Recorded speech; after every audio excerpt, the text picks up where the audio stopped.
Hey guys, welcome back to my channel. My name is Rayma and it's Friday, May 2nd, which, as you know, that means that I'm going to be discussing with you all of the books that I read in April, as well as the books that I plan to read in May.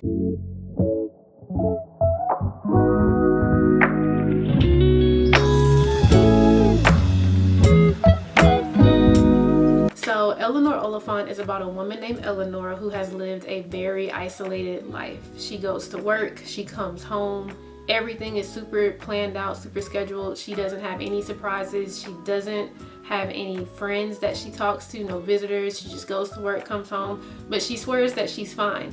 When I started the book, I wasn't sure about it. I always enjoy a read that has depth, but I wanted something that I didn't have to think too hard with the prose, and sometimes I'm just like, okay, what is she saying here? So that kind of threw me off.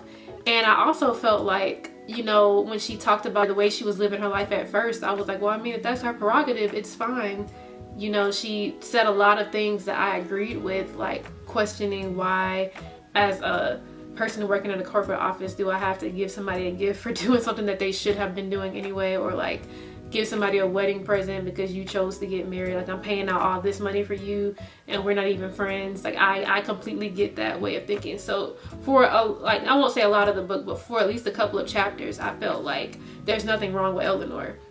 And then you start getting a little bit more backstory about, little bit by little bit, about how she, you know, grew up and things that have happened to her in the past, and I start to understand. So by the end of the book, I had thoroughly enjoyed it, more than I thought that I was going to. I ended up giving it 4 stars, and I'll give you some of my pros and cons using my handy dandy reading journal. So one of the pros I said is that I loved getting to experience things that I take for granted through Eleanor's fresh set of eyes.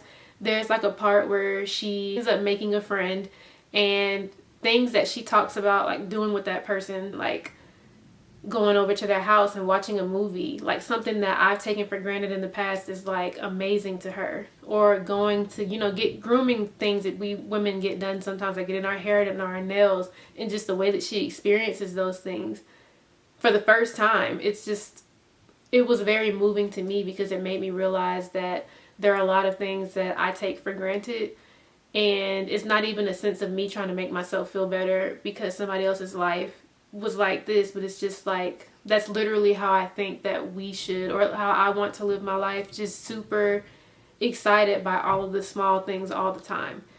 I think it's Michelle Obama who said that, you know, most of life is boring and we got to be okay with that. So I think if we could change our perspective to find things to be excited about in the little things, then we'll all be a lot better off. That's probably why I like The Office, but that's getting further away from the point of the book. I just really enjoyed seeing all these things that I do through a fresh set of eyes. I also love the level of detail that Gail Honeyman like wrote into the book as a result of Eleanor's like mental state.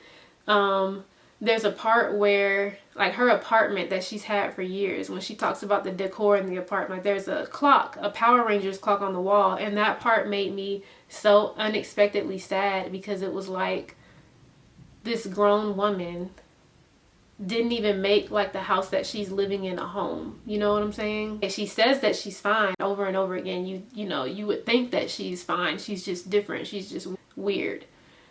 But she's not. Like, you've been living in this place for all these years and you just have a Power Rangers clock on the wall. That just made me very sad. I also liked Eleanor's humor. I talked about it in another video too. There was a part where she was doing like a dance, the YMCA dance at a party, and the way that she was describing the dance, because she'd never done it before, it was just so funny to me. Like the phrases that she would use, like cut the mustard, it was just I giggled more than I thought that I would reading that. Some cons, of course, I said this a million times, just the way that Eleanor spoke, like her prose, because she's very well read. She reads a lot, and that makes a lot of sense now that I think about it, because when I read things, sometimes you'll adopt like the way the books that you read, will adopt maybe the tone or the cadence of the books you read sometimes. So it makes sense that for her being a very well read person, that she would speak the way that she does. But at first it threw me off. I was like, okay, I don't want to think so hard. There was also a major plot twist in the book that I felt like happened abruptly, and I wanted more information as to how that even happened. Yeah, I'm not going to go into that because I'm not going to spoil it, but that was one thing that I was just like, okay, the book was solid overall, but that part I was just like, I need more. I need to know more. But overall, I thought that the book was great. Honestly, I thought it was objectively great. As objective as you can be about a book review or how you feel about a book. Some people probably don't have to identify or have lived a life like hers in order to love the book. I think that for me, a really good way for me to enjoy a book or get into it is to feel a sense of connection with the main character. And while I have felt lonely at times, I've never been that lonely. But I could relate to a lot of things in terms of like how she viewed certain societal norms that we have and was just questioning it, because I do that all the time. So that was Eleanor Oliphant. It's completely fine. I gave it 4 stars. It's back at the library. I didn't buy my own copy. So I'm really happy that I went to the library. The second book that I finished or read and finished in April is Perish by Latoya Watkins. This is one of the books that I read on my 24-hour reading challenge video, which was one of the last ones that I posted. I gave this 5 stars. So Perish is it's a story that kind of jumps timelines. But if you're reading the book, it's easy to follow along. I'm not sure about the audiobook because people in my book club said that the audiobook was kind of confusing because there are different points of views and then it's also in different time periods. So, yeah.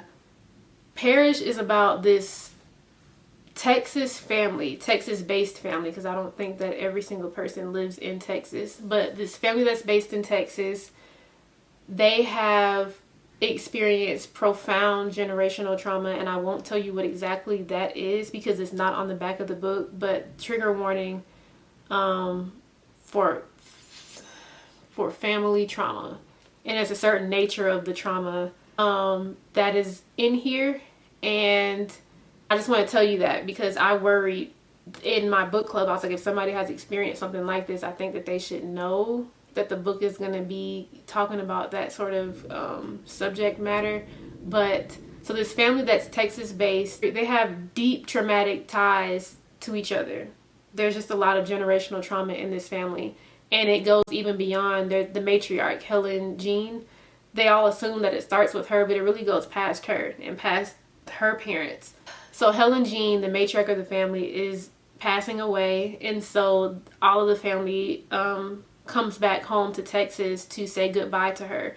But the family's just they're all in a lot of pain, and the biggest thing about this pain is that they aren't talking about it. Like, they all know that certain things have happened in their family, but nobody is addressing the issues. They do things, and they're handling it the best way that they can, but it's not really solving the situation or making it better. And the author actually talks about she wanted to write a book where she wanted to explore a family who didn't have access to all of these tools that we talk about today, like therapy and all these other mental health resources, books and studies that can help you understand yourself so that you know how to move through the world. Like, how would that kind of family fare with these sorts of situations? So it was I loved that it was multi-generational. I love books that jump timelines or go through different eras or years. I loved that it was a Black family in the South. I think I love Southern literature, honestly. Southern Black literature specifically. I loved the differing points of views, because I just think that every book isn't missing something when they don't do that, but it really helps to be able to understand what's going on in this character's head, like what has their experience been when you're reading somebody else's point of views. And you can really see, I think, in books like that, how communication just easily breaks down between people. But what I love most about this book is that it put a spotlight on hope in what seemed like a hopeless situation. Like, this could have very easily been a book that was just traumatic, just trauma porn, and the author somehow put a little bit of optimism into the book. And I don't know how that was even possible, because I kept thinking when I was reading it, like, if that had been me,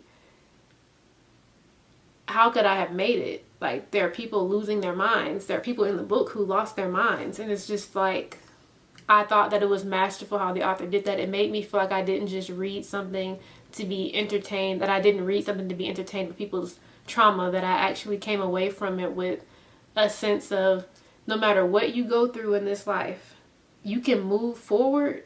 These things, they don't have to end everything for you. So I really appreciated that part of it. I also love the dialogue in the book. They are, again, a Texas family.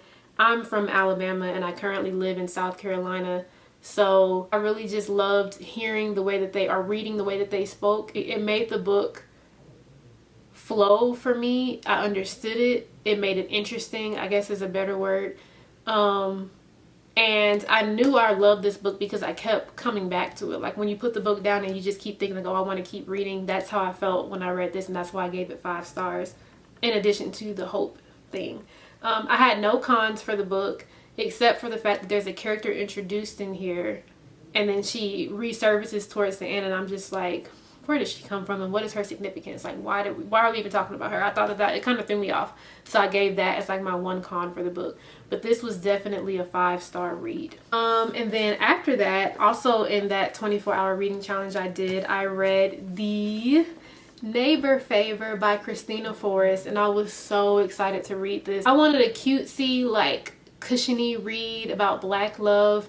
And when I first started reading this, I was so excited because the prologue drew me in, and I'll talk to you about the rest in a second. But I gave this book, let me see, in my reading journal, I gave it 3.5 stars. So The Neighbor Favor is about a bookworm named Lily Green, I think is her name. Yes, Lily Green. And she's working a job in publishing that is going nowhere. She has 2 sisters who are wildly successful in their careers and a family that loves her. She comes from a loving family, and they want to see her do well, and they want her to do better in terms of like the money that she's making and all of that. But she doesn't want, they encourage her to go to law school and things like that, but it's just not about the money for her. It's about doing something that is fulfilling, and she wants to edit like children's fantasy books. I think that's what it is. She's a fantasy reader herself. She starts sending emails back and forth between a favorite author of hers, and then she really starts to like him through the emails, and then suddenly he stops responding to her. He ghosts her, and she's under the impression that he's this British author living in obscurity somewhere else, but turns out he's not. And then he ends up moving to where she's at because he gets a job opportunity, and they run into each other, and eventually he finds out who she is, but she doesn't know who he is. And literally the entire book is on the back flap. Like, I'm telling you all this, and it might seem like I'm spoiling it, but literally it's all here. And that was one of my cons. I'm just like, I didn't need to know all of this because it would have made the book a lot more interesting for me while I was reading it if you didn't tell me that, you know, the guy that she was emailing is this guy in the building. So yeah, at first I really enjoyed it. The prologue drew me in, how it set the scene in New York City, her being on the train. I completely got the vibes from being, because I've lived in metropolitan, like big cities like DC, where I was always riding the metro and things like that. So I can imagine in a sense like what she's talking about. And I've also been on the New York subway, so I know how that is too. That whole opening scene really drew me in. But then right after that were the emails. And the emails between her and the guy. And that was a lot of people's favorite part, but for me it wasn't. I think I realized from this book that I don't like insta love. And even though the emails are set like over months, they're back to back in the book. And to me, that just makes it feel like insta lovey. Because if I'm going to be reading emails, I think I need to see like life happening in between the emails, but that would have made the book a lot longer. There was something about the emails that I just didn't enjoy, even though some of them I did like. And then after that, I just felt like the book was just cheesy, and I couldn't get into it until the family barbecue scene. And after that, I started to thoroughly enjoy it again. And so I'll just go ahead with my pros. I love that the book centered a shy girl who's not obsessed with taking over corporate America. That's literally me. Like, I'm definitely quiet, and I'm not obsessed with like climbing the corporate ladder. I've literally, I got the highest degree that I can get, and I think there's something about working so hard that just turned me off from it like for the rest of my life. Working so hard for things that don't really matter in the long run. I would like to do things that fill me up. So I like that her and I kind of had the same mindset in that regard. I also love the realistic depictions of tension. So with her and the guy, there was like, for instance, one scene where they're in that crowded space. He's behind her and she's talking, but he can't hear her. So he leans over her shoulder and then she turns and he's like right there. And the way she describes that, I felt something inside of me, because I was like, I know that feeling. Like the author's been somewhere before. Like she's felt this before. When people write about things like that, that's how you know that it's authentic. Because when they write about it and they make you, the reader, feel that way, you just know that they're really good at what they do. I thoroughly enjoyed how she writes about like yearning and tension, because it just reminds me of how I feel about my boyfriend. And just how people feel in general about like people they love or that they're very interested in. And just that feeling of wanting them, and it was really good. Also, to add on to that, I liked how Kristina, like the different setups for them to like have these really cute, steamy, almost passionate moments. Like there were just the perfect situations, and I'm not going to tell you what they are because that would be spoiling it, but she really sets up some of the most like just perfect. Okay, spoiler alert, I am going to say something right here, so skip to this point if you don't want to hear it. But like the family barbecue, like when after the barbecue was over, first of all, the whole fashion show thing where she came out last and he was like looking at her and stuff. But then that night where he had to spend the night and he knew that, you know, she's going to be down the hall in her room and he's at her parents' house. I'm just like, that is so, like, it takes me back to being a kid and you just want to be around your crush. And the circumstances just pan out to where you can do it. I love that. I loved when they were in the elevator and he was leaning over her shoulder and like she was listening. He was trying to hear what she was saying, but his face was right there next to her mouth and she was just like taken aback. I love that. I think what I loved probably the most was when they went to the club to celebrate her getting that job interview, and all the people that they came with wanted to leave a little bit early, but he asked her if she wanted to stay. So it was just the two of them there in the club. So it's like, y'all can be dancing, doing whatever you want to be doing on that floor, because you don't have to worry about the other people that are there anymore. And I was just like, these perfect scenarios. Kristina Forrest is a genius. I loved that. Yeah, so those are my pros. I already mentioned some of my cons. The only other cons that I have are that certain pop culture references, like, clearly I think this book might have been written in 2023 or 2024, probably 2023. But clearly, you know, we're living in the 2020s. TikTok is a thing, book talk. A lot of us are reading the same things because we're getting recommendations from the same places. I don't really want to hear that mentioned in the book. Like, I don't like that. I feel like it's kind of, I don't want to call it pandering, but it feels like a ploy to make me like the book more, and it's kind of taking me out, me personally, me out of the story, because now I'm thinking about how you purposefully put this in there to like make me feel better about the book or something, or to draw me in, and it's just not working for me. Maybe if the books that were mentioned or the people that were mentioned, I had stronger ties to them or felt strongly about them, like the Poppy War, I haven't read that, or This Is How You Win the Time War, I haven't read those books. So her mentioning that, I have heard of them though, and her mentioning them in here, I was just like, it pulled me out of the story. I didn't really enjoy it.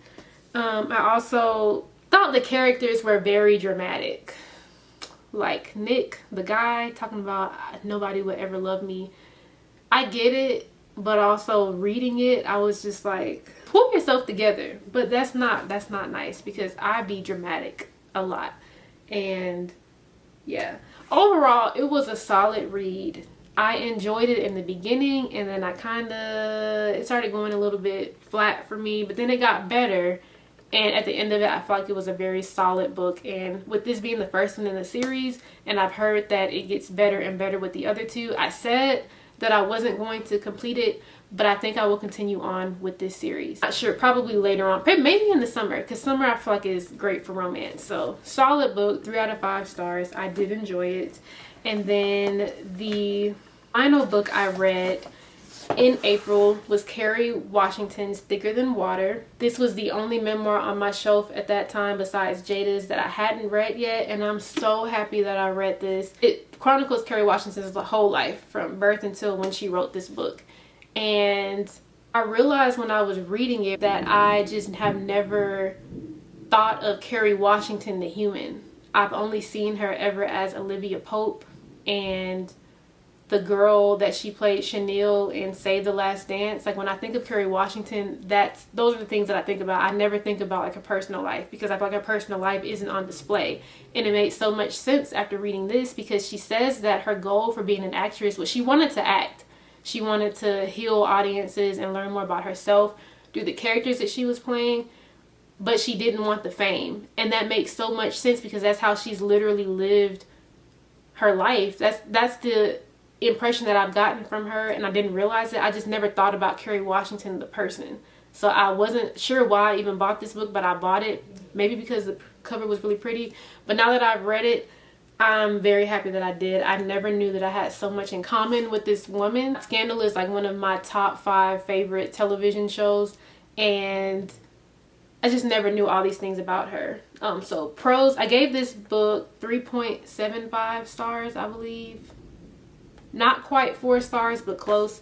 So some pros that I've written about it: self-illumination. Like I said, I have more in common with Kerry than I thought I did. She writes about her struggles with identity in this book because of, you know, how she was raised, or her upbringing, her environment as a child, which I think we can all identify with that.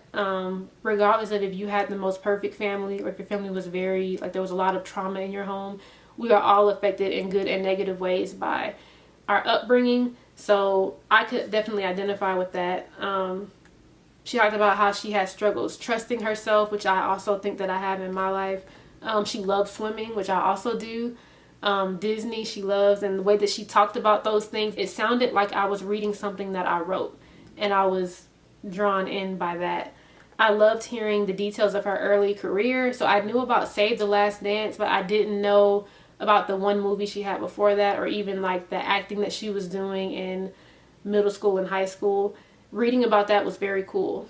On the flip side of that, the cons are that I felt like, and I can't say in somebody's memoir or in anybody's book that they did something the wrong way. For me, I didn't like the emphasis on her film career. Even though she is an actress, I felt like the book was or about her internal struggles, and the film stuff was an aside. But when we got into the nitty gritty of her film career, I just felt like, for me, it just dragged on too long, and I didn't enjoy it. But I had that familiar feeling in general of wanting to keep coming back to this book because I was enjoying the story so much. But it's just the drawing out of the film kind of threw me a little bit.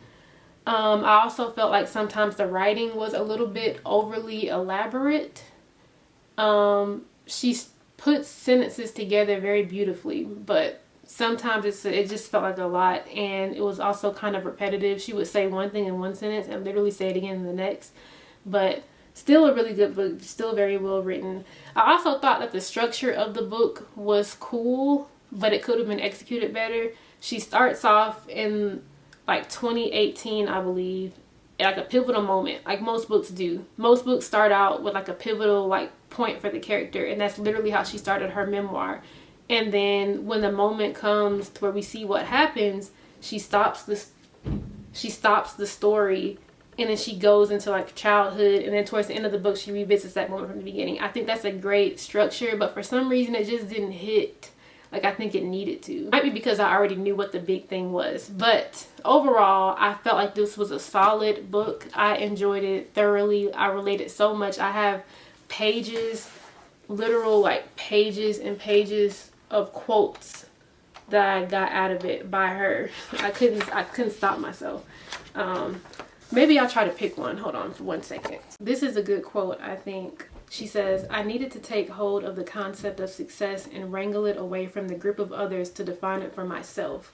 This may sound strange coming from a person who is considered generally successful, but I don't do well when my goal is to be liked, loved, popular, or famous. I can't control what other people think of me, and when I try, even now, I can lose a sense of myself and get pulled back into feelings of fear and weakness, and that ominous feeling I had growing up that something was wrong, and that the only way to fix it is to be as perfect as possible." Felt that in my soul. I'm back. You might not have known that I left, but I had to work. But anyway, that was the end of the books that I read in April. 4 books, and here they are. Eleanor Oliphant is not here, of course, like I said, because I got that book from the library. And so now moving on to the books that I will read in May. So the first book is Convenience Store Woman by Sakata Murata. And this book very much appealed to me. It's about, I think she's 36, a 36-year-old woman named Kiko Furukura, and she's a convenience store clerk.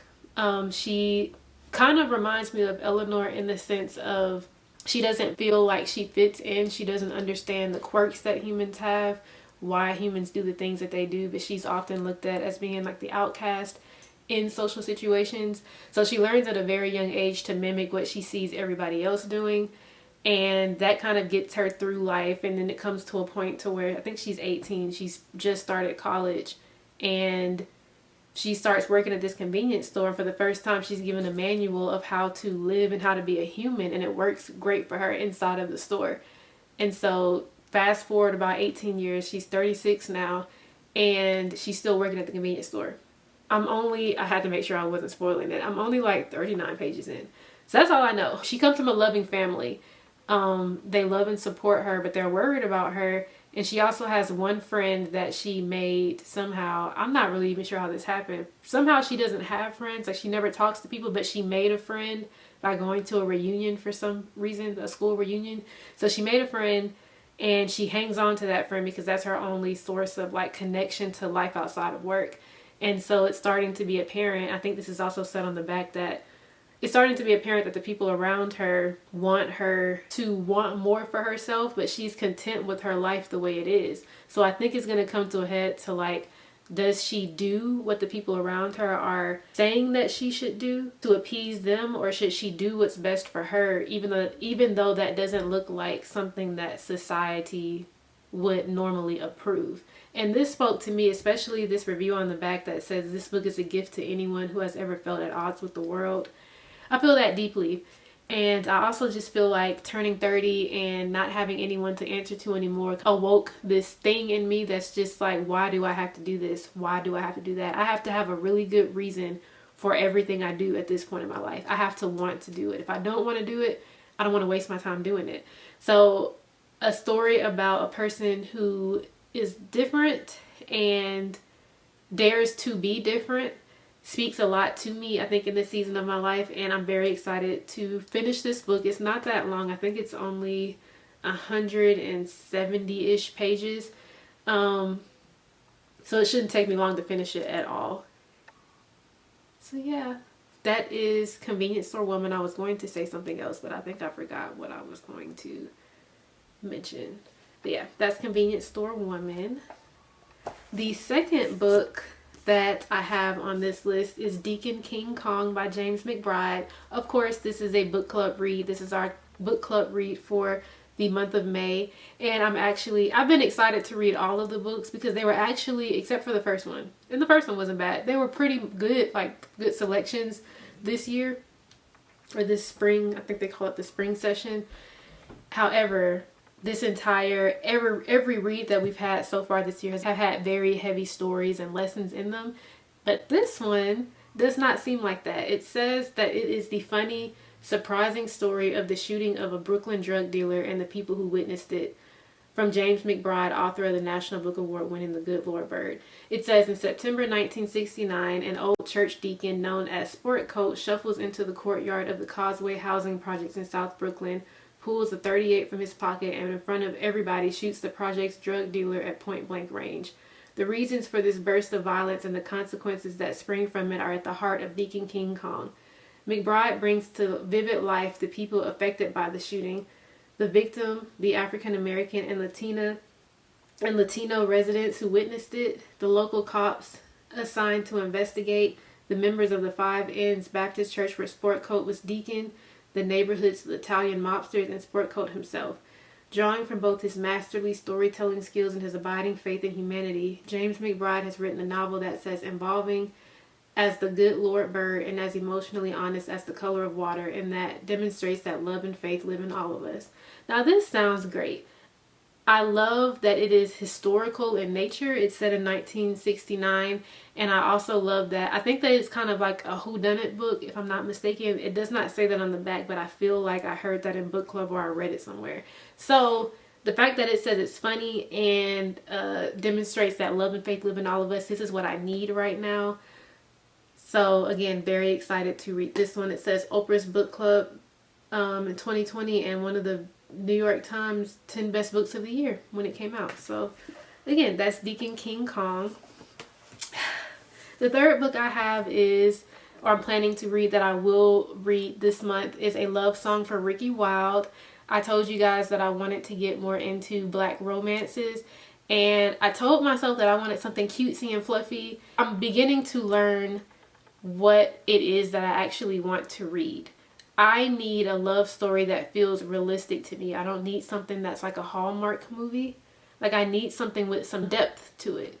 And I say I don't want something that's like a Hallmark movie. The best Hallmark movie I've seen, Christmas movie, A Biltmore Christmas. Like, it has that feel-good element to it, but it also has some real, like, life kind of, it gets a little dark, but then it's fine at the end.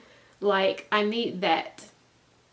A little depth. A little emotion, just something that's not just so unrealistic, because at 30 years old, I mean, people half my age have like experienced things. When I was 15, I had, you know, little boyfriends or whatever, and was going through like feelings, and you know, it's just not all like cutesy and smiley all the time. Like, there are some heavy themes. Anyway, I want to read a book like that. And from what I remember of Tia Williams, because I read 7 Days in June a couple of years ago, she's that kind of author. So I'm very excited to read this. It's set, I believe it starts off, or at least the main character has ties to Atlanta. And I love when southern states show up in stories. I read the synopsis, I believe, perhaps in my mini book haul that I uploaded, but I'm not going to go too much into it. I just know that Ricki in this story is the black sheep, the odd daughter of her family. She's different from her siblings. Her family's very well established and wealthy, and she's more artsy and just wants to live life on her own terms and find happiness her own way. It's kind of giving convenience store woman in that regard. And I'm excited. It feels like there might be a little theme this month in a way, but I'm excited for that because, again, that is something that speaks to my heart right now. And it's a love story. So I don't know. I had a friend, someone mentioned that I should read this before reading any of the other love, like romance stories that I bought, because it's that good. So I hope I'm not disappointed. I don't think that I will be, but this will be a book that I'm reading this month. And then finally, thanks to Miss Kerry Washington, who got me back in the mode for memoirs and autobiographies, we will be at least starting Matriarch. Because while Convenience Store Woman won't take me that long, I don't think, these are some sizable books. And then this one is as well. So I don't know if I'll be finishing this in May, but I hope to at least start it. And a beautiful cover. Like I said, reading Kerry Washington's book reminded me why I love memoirs so much, and how can I not read Tina Knowles' memoir? It's being talked about so much right now. I keep seeing it whenever I go on social media. I feel like now is the time to really get into it, and I'm so excited. I think that I need to just give myself a memoir to read every month. And of course, there's nothing really too much to say about this yet. It is the story of Tina Knowles' life. And of course, I'm sure I'm going to hear about Beyonce, Solange, all of Destiny's Child, Kelly, Michelle, and the other members, Matthew. I think people said that Aaliyah gets talked about in this book. What else? Just, she's lived a life. She's crossed paths with so many people, and I'm very excited for the opportunity to learn from her and to hear a little bit more about Beyonce, but most importantly, to learn from her. So yeah, that is my reading list for this month, and I feel so good about it. And I also realized that in order to stick to this, I don't need to watch any more like book haul videos until I've read everything that I have for this month. Because I think that watching book haul videos, it gives me so many ideas of other things that I want to read, and then I'm not interested in reading what's on my shelf anymore. So I have these books, I have my list of them, so I just won't be engaging with any book haul content on YouTube until I feel like I've gotten through the books that I really want to get into. So yeah, that is that, and I'm going to stack all of these up.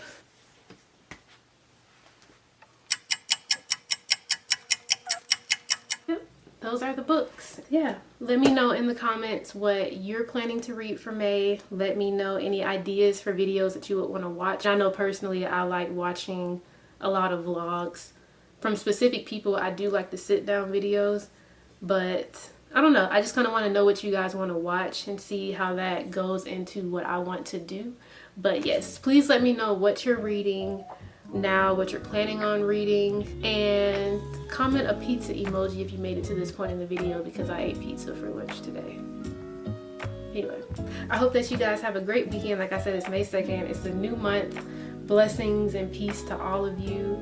Love you so much. Thank you for being here. Until next time. Bye.